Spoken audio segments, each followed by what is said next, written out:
కర్ణాటకలో పాలనా సంస్కరణలకు ముఖ్యమంత్రి డీకే శివకుమార్ శ్రీకారం చుట్టారు. ప్రజలకు మరింత చేరువ కావాలని ఆయన డిసైడ్ అయ్యారు. ఇందులో భాగంగా ప్రజాసేవక్ పేరుతో ఒక కొత్త శాఖను ఏర్పాటు చేయాలని డీకే శివకుమార్ నిర్ణయించుకున్నారు. కాగా ప్రజాసేవక్ మంత్రి వారానికి కనీసం ఒక్కరోజైనా ఒక తాలూకాలో పర్యటించాల్సి ఉంటుంది. అంతేకాదు ప్రజల సమస్యలను విని సాధ్యమైనంత వరకు అక్కడే వాటికి పరిష్కార మార్గాలు కూడా చూపించాల్సి ఉంటుందని అధికార వర్గాలు వెల్లడించాయి.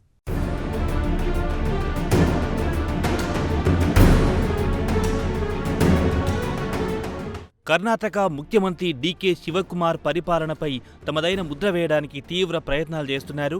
కర్ణాటక ప్రజలకు మరింత చేరువ కావడానికి ఆయన అనేక ప్రయత్నాలు చేస్తున్నారు. ఇందులో భాగంగా ప్రజాసేవక్ పేరుతో ఓ కొత్త శాఖను ఏర్పాటు చేయాలని డీకే శివకుమార్ నిర్ణయించుకున్నారు. దీంతో సదరు ప్రతిపాదనను కేబినెట్ సమావేశంలో పెట్టడం, అందుకు ఆమోదం లభించడం చకచకా జరిగిపోయాయి. కాగా మంత్రులు క్షేత్రస్థాయిలో పర్యటనలు చేస్తున్నప్పుడు ప్రజల నుంచి భారీ సంఖ్యలో ఫిర్యాదులు వస్తున్నాయి. అయితే ఈ ఫిర్యాదులు త్వరగా పరిష్కారం కావడం లేదన్న విమర్శలు కూడా వినిపిస్తున్నాయి.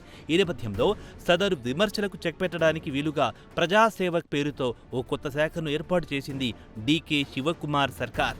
అంతేకాదు సదరు నూతన మంత్రిత్వ శాఖ గ్రామీణ అలాగే పట్టణ ప్రాంతాల ప్రజలకు ఉపయోగపడుతుందని అధికార వర్గాలు పేర్కొన్నాయి.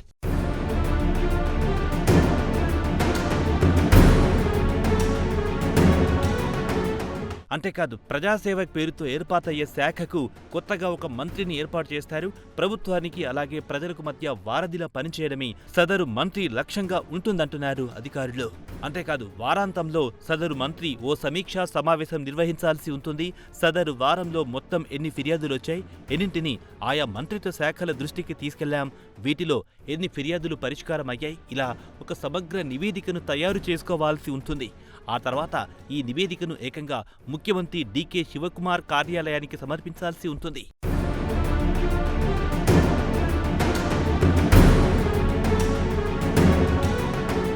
అలాగే ప్రజాసేవక్ మంత్రి ఎప్పుడూ బెంగళూరులో కూర్చుంటారంటే కుదరదు. వారానికి కనీసం ఓ రోజైనా ఒక తాలూకాలో పర్యటించాల్సి ఉంటుంది. అంతేకాదు సదరు తాలూకాలోని కొన్ని గ్రామాల్లో పర్యటించాల్సి ఉంటుంది. అంతేకాదు ప్రజల సమస్యలను విని సాధ్యమైనంత వరకు అక్కడే వాటిని పరిష్కార మార్గాలు కూడా చూపాల్సి ఉంటుందని అధికార వర్గాలు వెల్లడించాయి.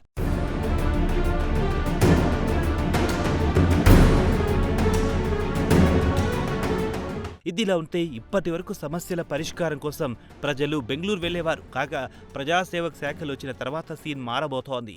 బెంగళూరు నుంచి ఏకంగా సదరు మంత్రి గ్రామాలకొస్తారు. ఫిర్యాదులు సమస్యలు విని అక్కడికక్కడే పరిష్కారాలు సూచిస్తారు. కానీ ప్రజాసేవక్ శాఖ నిర్వహణ కోసం కార్యదర్శి హోదాలో ఒక ఐఏఎస్ అధికారిని కూడా నియమిస్తారు.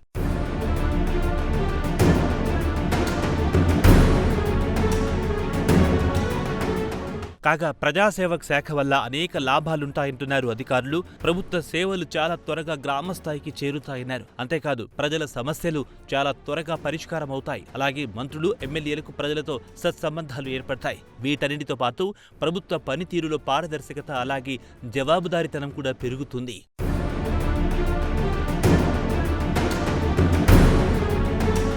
ఇదిలా ఉంటే ఫిర్యాదులు ఏ మేరకు పరిష్కారం అవుతాయన్నది తెలుసుకోవడానికి ప్రత్యేకంగా ఒక డిజిటల్ వ్యవస్థను కర్ణాటక ప్రభుత్వం అభివృద్ధి చేసింది. కాగా సదరు డిజిటల్ వ్యవస్థ ద్వారా ప్రజలు ఆన్లైన్లో తమ ఫిర్యాదును నమోదు చేయొచ్చు. అంతేకాదు ఫిర్యాదుల పురోగతిని ఎప్పటికప్పుడు ట్రాక్ చేయొచ్చు. వీటన్నిటితో పాటు నిర్ణీత కాల వ్యవధిలో ప్రజల సమస్యలు పరిష్కారం అయ్యేలా పర్యవేక్షించవచ్చు.